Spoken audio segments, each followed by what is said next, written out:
بسم اللہ الرحمن الرحیم وَعِندَهُ عِلْمُ الْكِتَابِ صدق اللہ مولانا العظیم ان اللہ وملائکتہ یصلون علی النبی یا ایہا الذین آمنوا صلوا علیہ وسلموا تسلیما بلغ العلا بکمالہ کشف الدجی بجمالہ حسنت جمیع خصالہ۔ آج کی نشست عقیدہ تقدیر کو سمجھنے کے لیے نہایت اہم ہے۔ کیا انسان کی تقدیر بدل سکتی ہے یا نہیں؟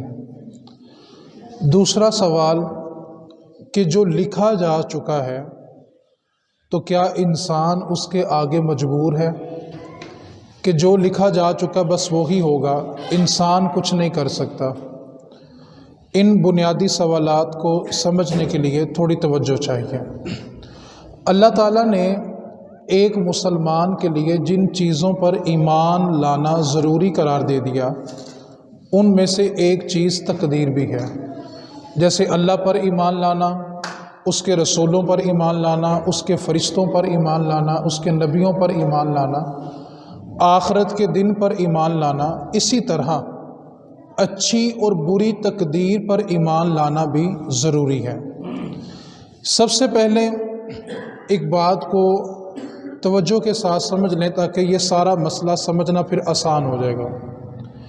نبی پاک صلی اللہ علیہ وسلم نے ارشاد فرمایا کہ اللہ تعالیٰ نے آدم علیہ السلام کو پیدا کرنے سے 50,000 سال پہلے جتنے بھی انسان دنیا میں آنے ہیں ان کی تقدیریں لکھ دی ہوئی ہیں۔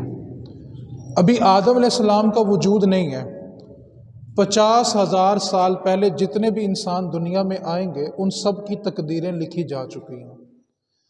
اب ایک بندے کے ذہن میں یہ سوال پیدا ہوتا ہے کہ اگر تقدیر لکھی جا چکی ہے تو پھر بندہ تو مجبور ہوا کہ جو لکھا جا چکا وہی ہونا ہے، انسان کچھ بھی کر لے اس کو فائدہ نہیں ہے۔ میں ایک مثال دے کر اپنی گفتگو شروع کرتا ہوں۔ مولا علی شیر خدا رضی اللہ تعالیٰ عنہ کی بارگاہ میں ایک شخص آیا جو تقدیر کو نہیں مانتا تھا۔ آ کے کہنے لگا کہ علی، اگر تم کہتے ہو کہ جو تقدیر میں لکھا ہوا ہے وہ مل ہی جانا ہے تو پھر دعا مانگنے کی تو ضرورت ہی نہیں ہے، کیونکہ جو بندے کے نصیب میں لکھ دیا گیا وہ اس کو ہر صورت ملے گا۔ اب پھر ذہن میں یہ سوال اٹھتا ہے کہ ہم پھر دعا کیوں مانگتے ہیں؟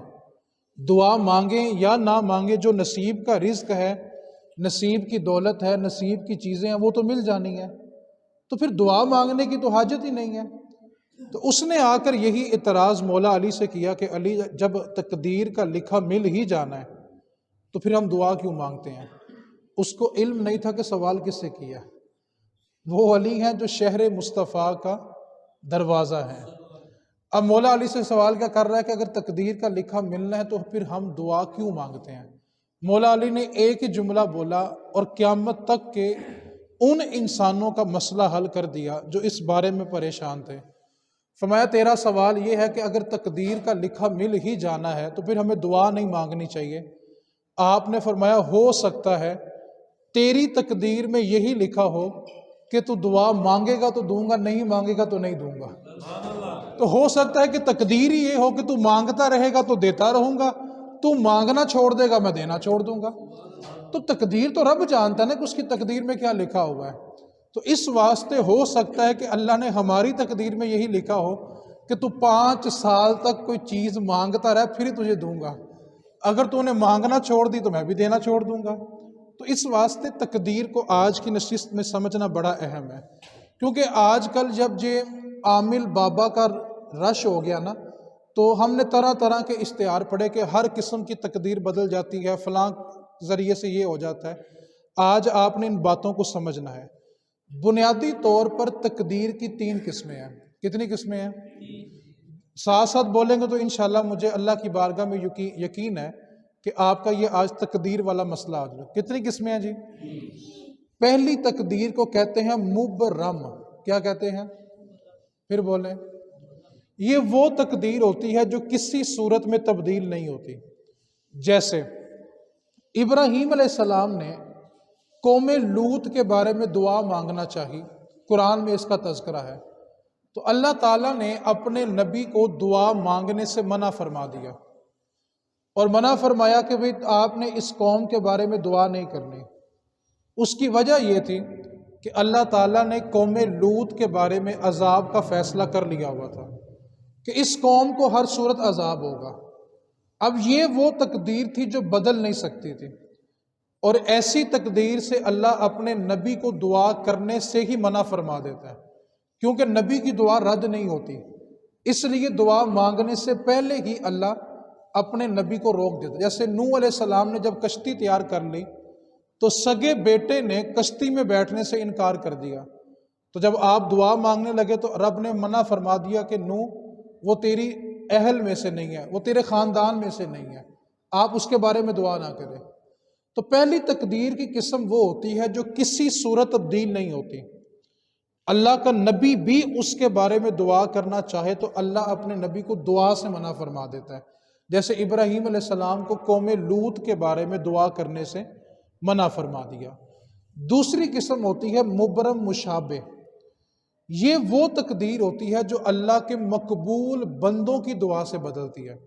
جیسے آدم علیہ السلام کو اللہ تعالیٰ نے 1000 سال عمر دی تھی، اب انہوں نے داؤد علیہ السلام کو جب عالم ارواح میں دیکھا تو بڑے خوبصورت تھے، تو آدم علیہ السلام نے پوچھا کہ یہ کون ہے؟ فرمایا کہ آپ کی اولاد میں سے ایک نبی ہوں گے۔ تو آپ نے ان کی خوبصورتی دیکھ کر دل خوش ہوا تو کہا کہ میری زندگی کے 60 برس داؤد کو دے دیے جائیں۔ اب آپ کی عمر تھی 1000 سال، لیکن آپ نے اپنی زندگی کے بارے میں 60 سال کی دعا کی اور وہ داؤد علیہ السلام کو دے دیے۔ تو یہ وہ تقدیر ہے جو اللہ کے مقبول بندوں سے دعا سے بدل جاتی ہے۔ تیسری تقدیر، آگے میں اس کی آسان مثالیں دوں گا۔ تیسری تقدیر ہی ہوتی ہے کہ جو ہمارے نیک اعمال سے بدل جاتی ہے۔ جیسے ہماری تقدیر میں یہ تھا کہ ہم اللہ نہ کرے یہاں سے نکلیں اور باہر ہمیں کوئی اذیت پہنچے، کسی کا کوئی ایکسیڈنٹ والا معاملہ ہو، لیکن وہ نکلتے وقت مسجد کے گلے میں صدقہ ڈال کے نکلا، تو میرے نبی کا حکم کیا تھا کہ صدقہ بلا کو۔ اب تقدیر میں یہ تھا کہ صدقہ نہیں ڈالے گا تو چوٹ لگے گی، صدقہ ڈال دے گا تو چوٹ سے بچ جائے گا۔ تو تیسری قسم یہ ہوتی ہے کہ بندہ اپنے نیک اعمال کے ذریعے اس کی جو تقدیر ہوتی ہے وہ بدل جاتی ہے۔ پہلی قسم کیا ہوتی ہے کہ جو کسی صورت نہیں بدلتی، جیسے ابراہیم علیہ السلام کو اللہ نے لوط کے بارے میں دعا کرنے سے۔ دوسری تقدیر جو اللہ کے مقبول بندوں کی دعا سے۔ تیسری وہ ہے جو ہمارے نیک اعمال سے بدل جاتی ہے۔ اب یہ جو ہوتا ہے نا کہ تقدیر بدل سکتی ہے، اس کا مطلب یہ ہوتا ہے کہ وہ ہمارے نیک اعمال کے ذریعے بدلتی ہے۔ ہر قسم کی تقدیر نہیں بدل سکتی۔ جن چیزوں کے بارے میں اٹل فیصلہ ہے وہ کبھی نہیں بدلے گا۔ اب آپ نے آج کے دور میں جو میں نقطہ آپ کو سمجھانے لگا ہوں یہ نہایت اہم ہے، اور اس نقطے کے اندر ساری چیزوں کا جواب ہے۔ رسول کریم صلی اللہ علیہ وسلم نے فرمایا کہ جس وقت بچہ 4 ماہ کا ماں کے پیٹ میں ہوتا ہے، 4 ماہ کا حمل ہوتا ہے، ایک فرشتہ آسمان سے اترتا ہے اور اس بچے کی زندگی کتنی ہے، ساری زندگی میں وہ رزق کتنا کھائے گا، وہ جنتی ہے یا جہنمی ہے، یہ 4 چیزوں کا فیصلہ ماں کے پیٹ میں ہو جاتا ہے کہ یہ سانس کتنی لے گا، رزق کتنا کھائے گا، جنت میں جائے گا یا جہنم میں جائے گا۔ ان 4 چیزوں کا فیصلہ ماں کے پیٹ میں ہو چکا ہے۔ رسول کریم صلی اللہ علیہ وسلم نے فرمایا کہ بندہ ساری زندگی جنتیوں والے اعمال کرتا ہے، حتیٰ کہ اس کے اور جنت کے درمیان صرف 1 ہاتھ کا فاصلہ رہ جاتا ہے، لیکن اس پر تقدیر غالب آتی ہے کہ وہ جہنمیوں والا کام کرتا ہے اور جہنم میں چلا جاتا ہے۔ اور ایک بندہ ساری زندگی جہنمیوں والا کام کرتا ہے، لیکن تقدیر غالب آتی ہے کہ مرنے سے پہلے ایسی توبہ کرتا ہے کہ سیدھا جنت میں چلا جاتا ہے۔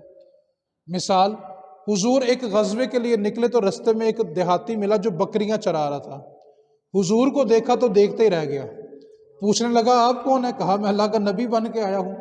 کہا پھر مجھے اپنا کلمہ کیوں نہیں پڑھا لیتے، میری تو آپ سے ملاقات ہی نہیں ہوئی۔ اب حضور نے کلمہ پڑھایا، اس نے کہا جی آپ کہاں جا رہے ہیں؟ کہا میں اللہ کی بارگاہ میں جہاد کرنے جا رہا ہوں۔ تو اس نے کہا مجھے بھی ساتھ لے جائیں، لیکن میرے پاس یہ میرے مالک کی بکریاں ہیں، ان کو میں کیا کروں؟ فرمایا شہر کا دروازہ بکریوں کو گزار دے اور کہے اللہ کے سپرد، اللہ خود ہی ان بکریوں کو تیرے مالک تک پہنچا دے گا۔ اب اس نے شہر میں بکریاں دھکیل دی، وہ خود حضور کے ساتھ چلا گیا۔ اب صحابی بن گئے، غزوے میں شریک ہوئے، لڑتے لڑتے لڑتے شہید ہو گئے۔ اب جب غزوہ ختم ہوا تو نبی پاک صلی اللہ علیہ وسلم صحابہ کی لاشوں کو تلاش کر رہے تھے، تو چلتے چلتے اس صحابی کی لاش بھی آئی جو ابھی رستے میں کلمہ پڑھ کے مسلمان ہوئے تھے۔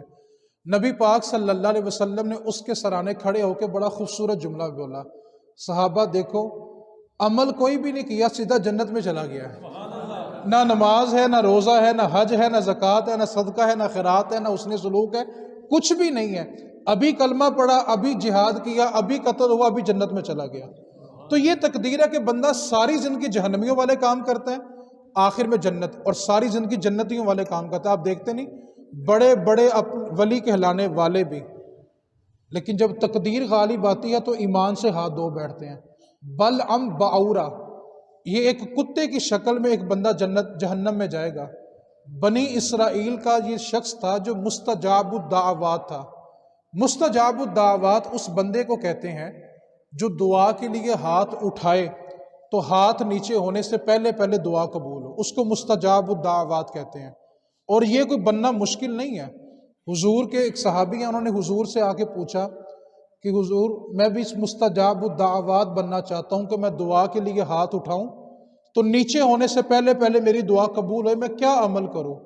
میرے نبی نے ایک جملے میں سادہ سا عمل بتایا، فرمایا اپنا رزق حلال کر لو، رب تمہاری ہر دعا قبول کرے گا۔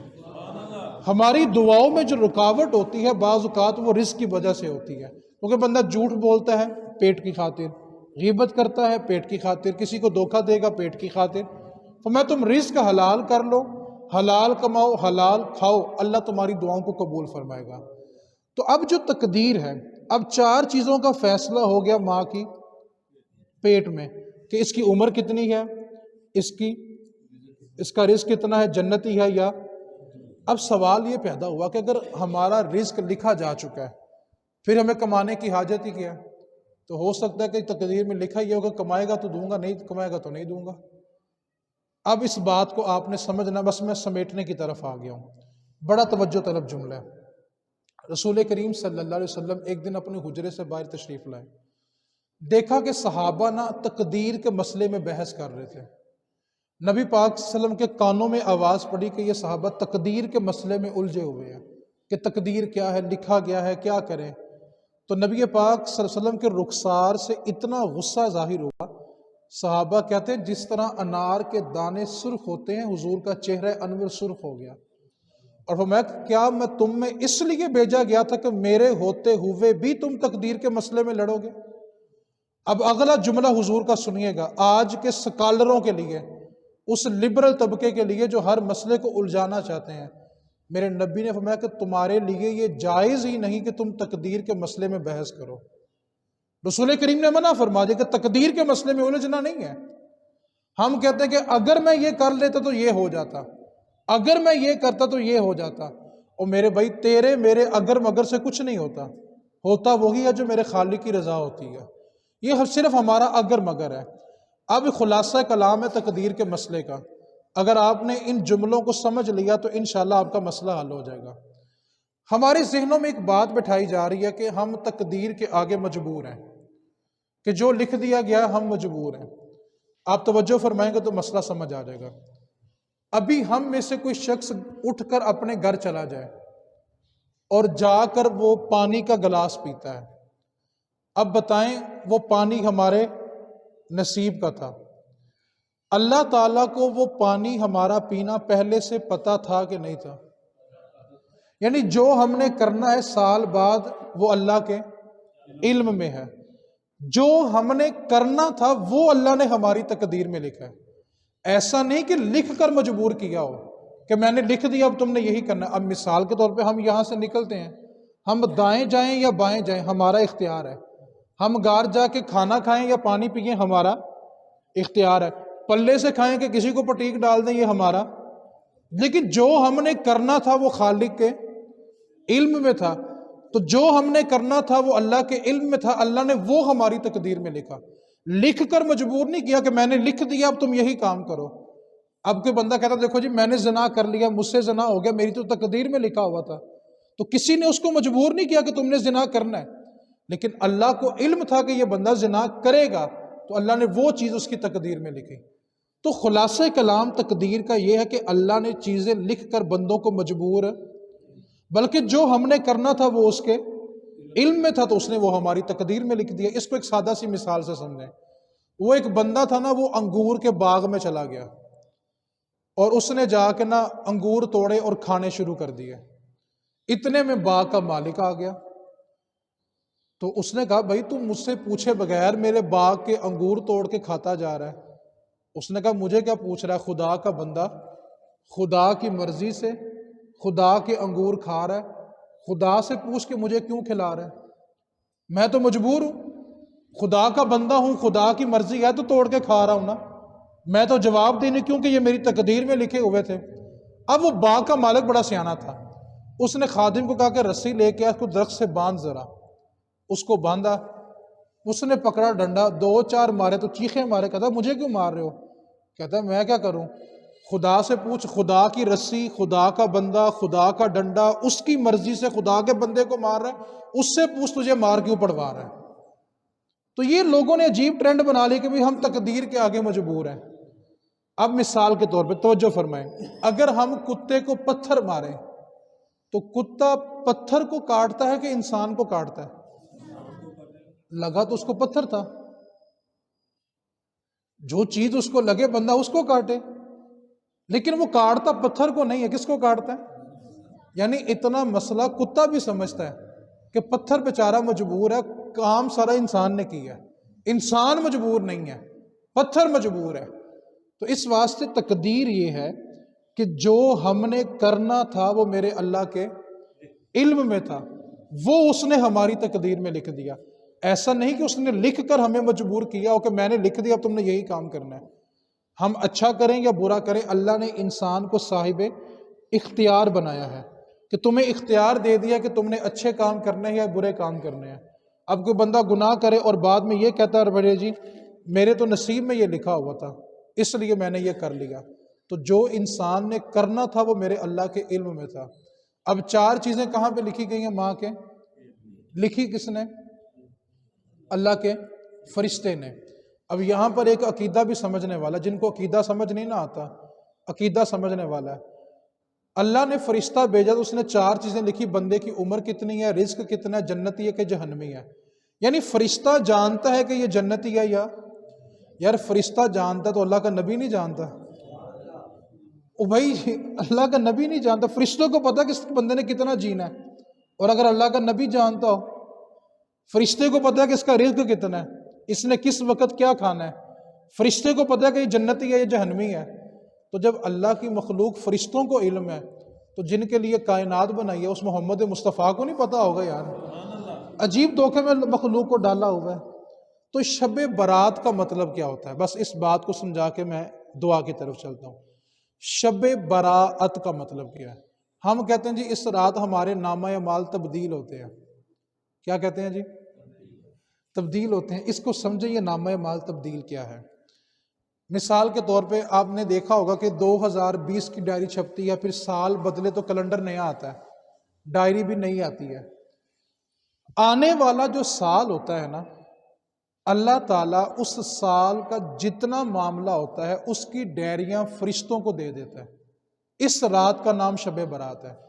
یعنی آنے والے سال میں بندے نے کتنا رزق کھانا ہے، کہاں جانا ہے، کس کی روح قبض کرنی ہے، کس کی نہیں کرنی، ان لوگوں کی جو فہرست ہوتی ہے نا، اللہ تعالیٰ وہ فرشتوں کے سپرد کرتا ہے کہ اس سال میں تمہاری ڈیوٹی یہ ہے کہ اتنے لوگوں کی پیدائش ہوگی، اتنوں کی روح قبض ہوگی۔ وہ جو آنے والے سال کی فہرست فرشتوں کو ملتی ہے، اس رات کا نام شب برات ہے۔ اب فرشتوں کو پتہ چل گیا کہ اس سال میں اس بندے نے اس دن اس وقت فلان جگہ مرنا ہے، فرشتے جانتے ہیں تو اللہ کا نبی نہیں جانتا۔ اس چیز کو سمجھنے کی کوشش ہے۔ آج یہ سوشل میڈیا کے ذریعے لوگوں میں بگاڑ پیدا کیا جا رہا ہے۔ تو شب برات کو سادہ لفظوں میں بس یوں سمجھ لیں کہ آنے والے سال کی جو آگاہی فرشتوں کو دی جاتی ہے نا، کہ مثال کے طور پہ رزق بانٹنے والا فرشتہ ہے، اس کو فہرست دے دی کہ تم نے اتنا رزق فلاں بندے کو دینا ہے. روح قبض کرنے والا فرشتہ ہے، اس کو لسٹ دے دی کہ تم نے اتنے لوگوں کی روح قبض کرنی ہے. روحیں پھونکنے والا یعنی بچے میں روح ڈالنے والا فرشتہ ہے ماں کے پیٹ میں، اس کو فہرست دے دی کہ تم نے اتنے سال اتنے بچوں میں روح ڈالنی ہے.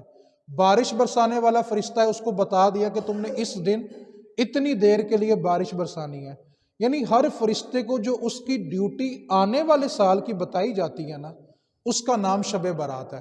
جیسے سال کی ابتدا ہوتی ہے، کو ہر استاد کو بلایا جاتا ہے کہ تم نے اس سال میں یہ کتاب پڑھانی ہے، تو استاد کو پورے سال کی کتاب بھی دے دی، بچے بھی دے دیے. اسی طرح اللہ تعالیٰ فرشتوں کو جو آنے والے سال کے معاملات ہوتے ہیں، روح نکالنے والے، روح ڈالنے والے، رزق دینے والے، رزق لینے والے، بارش برسانے والے، بارش روکنے والے، تو یہ جتنے بھی معاملات ہیں، تو یہ فرشتوں کو جو آگاہی ملتی ہے اس کا نام شب برات ہے. اب بندہ کہتا ہے دیکھو جی تقدیر میں لکھا ہے کہ بخار ہوگا تو پھر دوائی کھانے کی کیا حاجت ہے. نبی پاک کی بارگاہ میں ایک بندہ ہے، اس نے آ کے کہا کہ یا رسول اللہ اگر میرے نصیب میں بیماری لکھی ہے اور نصیب میں شفا بھی لکھی ہے تو پھر دوائی کھانے کی کیا حاجت ہے. تو رسول کریم نے فرمایا ہو سکتا ہے تیرے نصیب میں یہی لکھا ہو کہ یہ دوائی کھائے گا تو شفا ملے گی، نہیں کھائے گا تو نہیں ملے گی. تو اس واسطے سادہ لفظوں میں تقدیر کیا ہے کہ اللہ نے لکھ کر مجبور، جو ہم نے کرنا تھا وہ میرے اللہ کے علم میں تھا، اللہ نے وہ چیز ہماری تقدیر میں لکھ دی. نبی پاک صلی اللہ علیہ وسلم نے فرمایا کہ تقدیر کب لکھی گئی؟ آدم بنانے سے 50,000 سال پہلے جب اللہ نے قلم کو پیدا کیا تو قلم نے پوچھا میں کیا کروں؟ رب نے فرمایا لکھ. قلم نے کہا الہی میں کیا لکھوں؟ فرمایا قیامت تک جتنے انسان آئیں گے سب کی تقدیریں لکھ دے. اور وہ قلم لکھ کر خشک ہو چکا ہے. اب ایک ہوتا ہے لوح محفوظ، ایک ہوتا ہے لوح مبین. لوح محفوظ پہ ذرہ ذرہ قطرہ قطرہ سب کچھ لکھا جا چکا ہے. اس لوح محفوظ سے جو 1 سال کا ڈیٹا لوح مبین پر ٹرانسفر ہوتا ہے نا، اس کا نام شب برات ہے.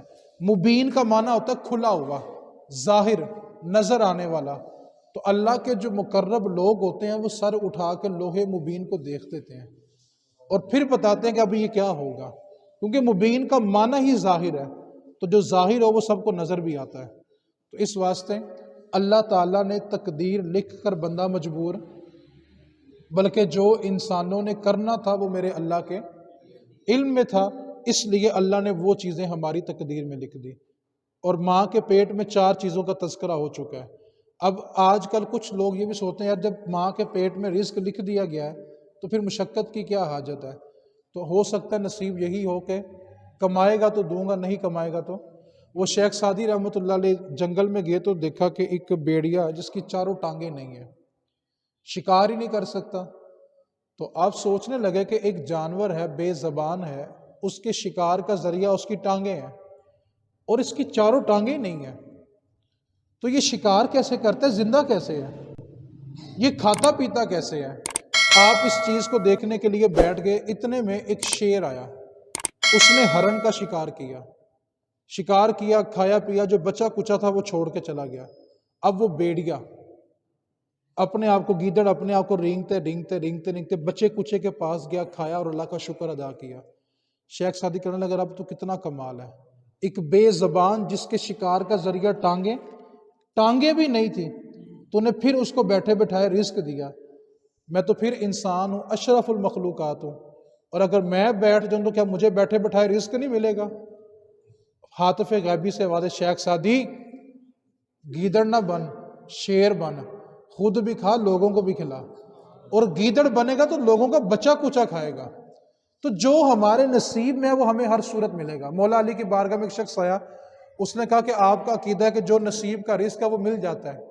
اس نے کہا اگر 4 دیواری اس طرح بند کر دو کہ اس 4 دیواری کے اندر سورج کی کرن بھی نہ جا سکے، اس طرح وہ 4 دیواری بند ہے، اوپر نیچے دائیں بائیں ہر طرف سے بند ہے کہ وہاں سورج کی روشنی بھی نہیں جا سکتی، اور اندر ایک انسان موجود ہے اور اس کے نصیب میں رزق ہے، تو علی بتاؤ اس کو کیسے ملے گا؟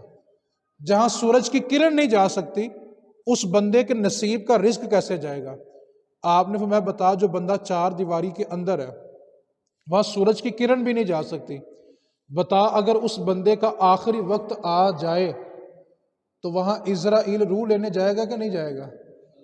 کہا وہ تو جائے گا، فرمایا جہاں پہ اسرائیل روح لینے جا سکتا وہاں میکائیل رزق لے کے بھی جا سکتا ہے۔ تو جو نصیب کا رزق ہے وہ ہمیں کیا ہونا ہے؟ اب دیکھیں آپ نے توجہ فرمانی ہے، مسئلہ حل ہو گیا۔ مثال کے طور پہ یہ موبائل میرے نصیب کا ہے، اللہ نے یہ چیز میرے نام کی لکھ دی ہے، لیکن مجھے اختیار دیا کہ میں اس کو حلال طریقے سے لوں یا حرام سے لوں۔ اس کا اختیار بندے کے پاس، چیز اسی کی ہے، اسی کو ملے گی، دوسرا نہیں لے سکتا۔ آپ دکان پہ بیٹھے ہیں، جو چیز آپ کی بکنی ہے وہ آپ کی بکنی ہے، آپ نے سچ بول کے بیچی ہے یا جھوٹ بول کے بیچی ہے، اس کا اختیار آپ کے پاس ہے۔ وہ رزق آپ کا ہی تھا، اللہ نے آپ کے لیے لکھا تھا، وہ کسی کو مل نہیں سکتا تھا، لیکن اللہ نے آپ کو اختیار دیا تھا کہ تو نے اس کو حلال کر کے کھانا ہے کہ حرام کر کے کھانا ہے۔ ایک مارکیٹ میں سیمپل آپ کا ہی چلنا ہے، لیکن اللہ نے اختیار دیا کہ تو نے چیز 1 نمبر لگائی ہے یا 2 نمبر لگائی ہے۔ رزق آپ کا ہی ہے، اس بات پر عقیدہ مضبوط کر لے۔ یار بچے کے سامنے، ماں کے سامنے بچے بلکتے ہوں تو ماں بچے کو بھوکا نہیں چھوڑتی، تو رب اپنے بندے کو بھوکا مارے گا؟ یار اس نے ہمیں اختیار دیا کہ یہ چیز تیری ہے، یہ تجھے ہی ملے گی، حلال کر کے کھانی ہے یا حرام کر کے کھانی ہے، اس کا اختیار تیرے پاس ہے۔ اللہ نے ایک چیز، مثال دے رہا ہوں، آج کیا دن ہے جی؟ بولیں یار، ایک چیز مجھے ملنی اتوار کو تھی، جو رزق میں نے آج کھایا وہ میرے نصیب میں آج ہی تھا، میں ہفتہ پورا انتظار کرتا رہا، شکوہ کرتا رہا، جو چیز مجھے اتوار کو ملنی ہے وہ اتوار کو ہی ملے گی، میں 6 دن اس کے پیچھے اپنے رب سے بدگمان نہ ہو جاؤں۔ دعا کی 3 قسمیں ہوتی ہیں، اگر آپ اس جملے کو سمجھ لیں گے نا تو زندگی بھر کے لیے سکون میں آ جائیں گے، زندگی بھر کے لیے۔ دعا کی 3 قسمیں ہوتی ہیں، بڑی اہم ہے، بڑی سادہ سی ہیں۔ پہلی قسم یہ ہوتی ہے کہ بندے نے ابھی دعا مانگی، ابھی مل گیا۔ اچھا پھر بندہ کتنا نہ شکر ہے، ابھی دعا مانگے ابھی چیز مل جائے نا تو کیا کہتا ہے؟ یار ایدے نالو چنگا میں کچھ اور ہی مانگ لیندہ، یعنی جو مانگا اسی وقت مل گیا، اس کا شکر نہیں کیا کہ اللہ تیرا شکر ہے میں نے ابھی کہا ابھی ملا، اس کا شکر نہیں، کیا کہتا ہے؟ یار ایدے نالو چنگا میں کچھ اور ہی مانگ لیندہ۔ ان بندے کی ناشکری کی انتہا یہ، حالانکہ اللہ فرما رہا ہے ان شکرتم لازیدنکم، تم شکر کرو میں اور دے دوں گا۔ یار میں وعدہ کروں شاید مکر جاؤں، آپ وعدہ کریں شاید مکر جائیں، اور خدا کی ذات بلا کیا ہے؟ ان اللہ لا یخلف المیعاد، وہ وعدے کے خلاف نہیں کرتی، اور وعدہ کس کا ہے؟ کہ تو شکر کر میں تجھے اور دوں گا، اور اللہ تو وعدے کے خلاف کرتا ہی نہیں ہے۔ تو پہلی دعا کی صورت کیا ہوتی ہے کہ بندے نے ابھی مانگا، اور اس کو دوسری صورت بندے نے دعا مانگی قبول ہو گئی، لیکن وہ چیز تب ملتی ہے جب اللہ کے اس کے حق میں بہتر ہوتی ہے۔ مثال کے طور پہ توجہ آپ نے فرمانی ہے، میں ایک بڑی گہری بات کرنے لگا ہوں تصوف کی، بڑی گہری بات ہے۔ کسی کے ہر گھر اولاد نہیں ہوتی، سالہ سال بیت جاتے ہیں، سالہ سال بیت جاتے ہیں، ہم کہتے ہیں یار 18 سال بعد، 15 سال بعد، 10 سال بعد جا کے اولاد ہوئی ہے، ہم شکوہ کر رہے ہوتے ہیں۔ ہو سکتا ہے کہ اس سے پہلے اس کے ماں یا باپ سے ایسا گناہ ہو گیا ہو کہ اگر اسی سال حمل ٹھہر جاتا تو آنے والی اولاد کسی اور رستے پہ چل پڑتی۔ یہ اللہ بہتر جانتا تھا، میں نے پہلے ماں باپ کو پاک کرنا پھر اس کو اولاد دینی ہے۔ ہو سکتا ہے بعض اوقات ایسا نہیں بھی ہوتا، آزمائش بھی ہوتی ہے، جیسے اس کو میں اور آسان کر دوں، کسی عورت کا شوہر جوانی میں چلا گیا، اب وہ شکوہ کیا جا رہا ہے اللہ کو، اس کے چھوٹے چھوٹے نعوذ باللہ بچے بھی نظر نہیں آئے، یہ بھی نہیں آیا، وہ بھی نہیں آیا، کفر بکے جا رہے ہوتے ہیں۔ ہو سکتا ہے کہ اس کا شوہر زندہ رہتا تو شاید کفر کر بیٹھتا، کسی کو قتل کر بیٹھتا، کسی کا حق کھا لیتا، اللہ نے اس کو جہنم سے بچانے سے پہلے پہلے موت ہی دے دی۔ ہم شکوہ کر رہے ہیں کہ اس کے ہاتھ نہیں ہیں، کیسے رزق کماتا ہوگا؟ ہو سکتا ہے کہ اس کے ہاتھ ہوتے تو وہ چوری کرتا، اس کے ہاتھ ہوتے تو کسی کا حق کھاتا۔ شیخ سعدی بازار سے گزر رہے تھے نا تو دیکھا کہ بندے کے دونوں، اس کے پاؤں میں جوتا نہیں تھا، اور جوان بڑا خوبصورت تھا، رج کے سونا تھا، لیکن پاؤں میں جوتا نہیں تھا۔ تو اللہ کی بارگاہ میں شکوہ کر دیا کہ مالک و مولا، اتنا سونا انسان بنایا تو کم از کم پہننے کے لیے جوتا بھی دے دیتا۔ تھوڑا ہی آگے گئے تو دیکھا کہ ایک ایسا شخص ہے جس کی دونوں ٹانگیں ہی نہیں ہیں، فوراً سجدے میں گر گیا، اللہ تیرا شکر ہے اگر تو نے اس کو جوتا نہیں دیا، کم از کم چلنے کے لیے قدم تو دیے ہوئے ہیں نا۔ تو ہم شکوہ بڑی جلدی کرتے ہیں۔ پہلی دعا کی صورت کیا ہے کہ دعا مانگی اور اسی وقت، نمبر دو دعا مانگی قبول اسی وقت ہو گئی، لیکن وہ چیز تب ملتی ہے جب وہ اللہ کے نزدیک ہمارے حق میں۔ تیسری، دعا مانگی قبول ہوگی لیکن ساری زندگی وہ چیز نہیں ملتی۔ ہوتا کیا ہے، قیامت والے دن جب نامہ اعمال تلیں گے نا تو اللہ تعالیٰ نیکیوں کے پہاڑ ایک بندے کے نامہ اعمال میں رکھے گا اور اس کی نیکیاں وزنی ہو جائیں گی۔ وہ عرض کرے گا مالک میرے پہاڑ نیکیوں کے اتنے بڑے بڑے تو نہیں تھے، میں نے یہ نیکیاں کی نہیں تھی، یہ نیکیاں کہاں سے میرے نامہ اعمال میں آ گئی؟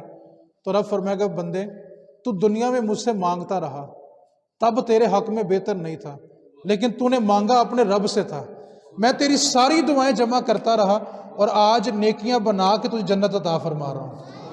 کیسے ممکن ہے کہ بندہ رب سے مانگے اور اس کو رب عطا نہ کرے؟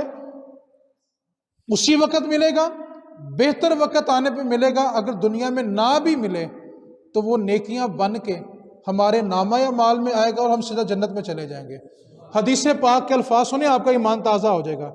میرے رسول کریم نے فرمایا کہ جن لوگوں کی ساری دعائیں قبول ہوتی ہیں نا، جب وہ جنت میں داخل ہوں گے نا تو یوں سر اٹھائیں گے، میں تو دیکھنا ہے، اور ان کی گردن پوری جھکے گی اور اونچے اونچے بالا خانے، اونچے اونچے محل ہوں گے۔ تو جن کی ساری دعائیں قبول ہوتی ہوں گی نا، جب وہ اوپر دیکھیں گے تو اوپر بھلا کون لوگ ہوں گے جن کی دعائیں قبول نہیں ہوتی تھی، اور جن کی ساری ہوئی ہوں گی جنت میں کھڑے ہو کے کیا کہیں گے؟ کاش اللہ ہماری دنیا میں کوئی دعا قبول ہی نہ کرتا۔ جب درجے دیکھیں گے ان لوگوں کے جن کی دعائیں دنیا میں قبول نہیں ہوئی۔ موسیٰ علیہ السلام کوہ طور پہ جا رہے تھے، راستے میں ہرن مل گیا، کہنے لگا موسیٰ رب سے پوچھ کے آنا، قحط سالی اتنی ہو گئی کہ سبزہ اگنا بند ہو گیا، بارش نہیں ہو رہی، جانور بھوک اور پیاس سے مرنے لگے ہیں، پوچھ کے آنا موسیٰ بارش کب ہونی ہے۔ موسیٰ علیہ السلام چلے گئے، جا کر عرض کی مالک ہرن نے سوال کیا، فرمایا موسیٰ جا کے اس سے کہنا کہ تیری دعا قبول ہو گئی ہے، لیکن بارش 1 سال کے بعد دوں گا۔ اس جملے پہ غور کریں، اس میں ہماری بہت ساری مصیبتوں کا حل ہے۔ کیا کہا؟ تیری دعا قبول ہے لیکن چیز تجھے سال کے بعد دینی ہے۔ مانگا تو نے، میں نے قبول کر لی گیا، تو نے درد سے تڑپ کے دعا مانگی، میں نے قبول کر لی گیا، لیکن چیز کب دوں گا؟ 2 سال بعد، 3 سال بعد، قبول تیری کر لی گیا۔ اب موسیٰ علیہ السلام واپسی تشریف لے، کہا ہرن سے کہا کہ رب فرما رہا ہے کہ تیری دعا قبول ہو گئی ہے لیکن بارش 1 سال کے بعد ہونی ہے۔ ہرن نے خوشی سے نا چھلانگ لگائی، اگلے دونوں قدم اٹھائے، جیسے ہرن اٹھا لیتا نا دونوں قدم اٹھائے، اٹھا کے ابھی زمین پہ نہ لگی کہ بارش نازل ہو گئی۔ موسیٰ علیہ السلام پھر کوہ طور پہ مالک تیرا حکم تھا کہ بارش سال بعد ہونی ہے۔ تو میں موسیٰ جب تو نے جا کے ہرن کو بتایا نا کہ تیرے رب نے دعا قبول کر لی ہے، تو اس کی خوشی کی انتہا یہ تھی کہ میں نے فیصلہ بدل کے ابھی بارش نازل فرما دی ہے۔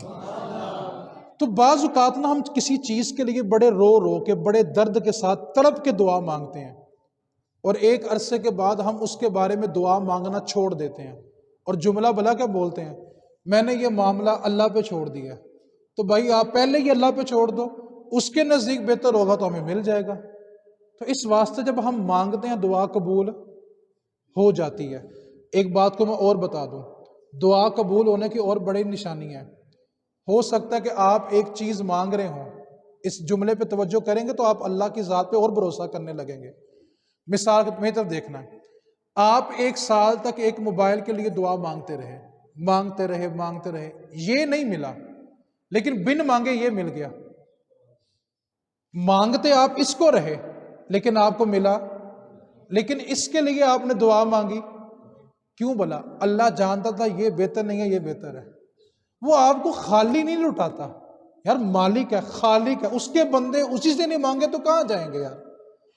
تو بعض اوقات ہم کسی چیز کے لیے دعا مانگتے ہیں اور کچھ ہمیں بن مانگے جس کے لیے مانگ رہے ہوتے ہیں وہ بہتر، بندے کے لیے بہتر کیا ہے؟ تو تقدیر سادہ لفظوں میں کیا ہے کہ اللہ نے تقدیر لکھ کر بندے مجبور، بلکہ جو ہم نے کرنا تھا، جیسے مثال کے طور پر ہم نے 5 سال بعد کیا کرنا ہے، وہ اللہ کے، وہی چیز اس نے ہماری تقدیر میں لکھ دی۔ ہمیں ابھی سے مجبور نہیں کیا کہ تو نے 5 سال بعد یہ کام کرنا ہے، لیکن جو ہم نے کرنا ہے 5 سال تک ہم نے کس نے زندہ رہنا ہے، کیا کھانا ہے، وہ اللہ کے علم میں ہے۔ تو اللہ نے اپنے علم کے مطابق انسانوں کی تقدیریں لکھ دی ہیں، اس لیے انسان تقدیر کے آگے مجبور نہیں ہے۔ ہو سکتا ہے کہ تیری تقدیر یہی ہو کہ مانگے گا تو ملے گا، نہیں مانگے گا تو۔ اسی طرح ہم کہتے ہیں شادی کب ہوگی، اولاد کب ہوگی، اللہ کے ہاں ہر فیصلہ لکھا ہو۔ جو میں نے قرآن کی آیت پڑھی ہے وَعِندَهُ عِلْمُ الْكِتَابِ، اللہ کے ہاں ہر چیز لکھی ہوئی ہے۔ تخیر کس وجہ سے، یہ میرا اللہ بہتر جانتا ہے۔ ہو سکتا ہے کہ آپ ابھی ہو سکیں تو بعد میں وہ آپ سے نبھائی نہ جائے، آپ تھوڑے مچور ہو لیں یا کوئی اور اسباب پیدا ہو لیں تو تب وہ آپ کے لیے بہتر ہو۔ یہ اللہ کی حکمتیں ہیں، اللہ بہتر جانتا ہے۔ خلاصہ کلام کیا ہے کہ ہر قسم کی تقدیر بدلتی، صرف وہی بدلتی ہے جو مبرم نہیں ہوتی، ٹھیک ہے؟ تو تقدیر بدل سکتی ہے، دعا سے تقدیر بدلتی ہے، لیکن وہ تقدیر جو مبرم اٹل نہیں ہوتی۔ اور دوسری بات، اللہ نے تقدیر لکھ کر ہمیں مجبور، جو ہم نے کرنا تھا وہ میرے مالک کے علم میں تھا، اس نے وہ چیزیں ہماری تقدیر میں لکھ دی۔ اور تیسری بات، دعا کبھی بھی رد اسی وقت ملتا ہے، بہتر وقت آنے پہ ملتا ہے۔ اگر دنیا میں نہ بھی ملے تو وہ نیکیاں بن کے ہمارے نامہ اعمال میں، اور جنت میں جا کے کیا کہیں گے، کاش ہماری کوئی بھی دعا قبول نہ ہوئی ہوتی۔ اللہ تعالی ہم سب کو دین سمجھ کر عمل کی توفیق عطا فرمائے۔ وما علینا الا البلاغ المبین۔ کسی بھائی